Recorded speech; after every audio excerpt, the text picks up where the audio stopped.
You have arrived at ROSSI, but be careful, because he enjoys eavesdropping on visitors. The sound of a waterfall hitting the water surface draws your attention, together with the sparks of light shining through the leaves. There is a throne. The throne. In classic style, topped by a three-light, mullioned window, it stands out against the backdrop of the sky and frames a piece of its blue canvas. It looks like a ruin, an ancient crown above the semi-circular seat, facing southwest to soak in the afternoon light, in the shade of the large trees that used to be here. From here, you could see distant places and stare into the sunset, with the pond shining as a mirror. Two fantastic animals stand guard to the seat. They don't look quite like eagles, but rather like griffins. Ruins are another recurring feature in romantic gardens, a sign of nostalgia for the splendors of an idealized past. In ruins invaded by branches, when nature reclaims the stone and clay that were stolen from her to be shaped by human hands, ancient monuments look less intimidating.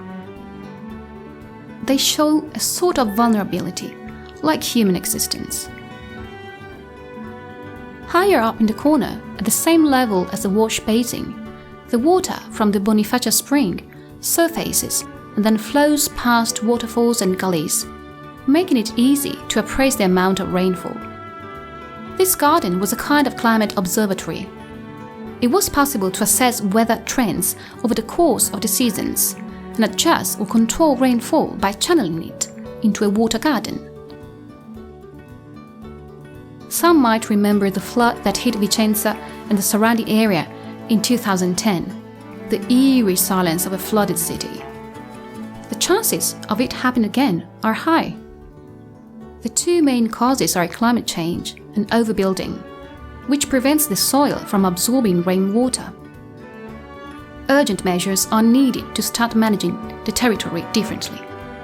The town of SANTORSO, in cooperation with other municipalities in the area, is planning interventions that will allow to act preemptively, starting from Mount Sumano and stopping the excess of water before it arrives downstream.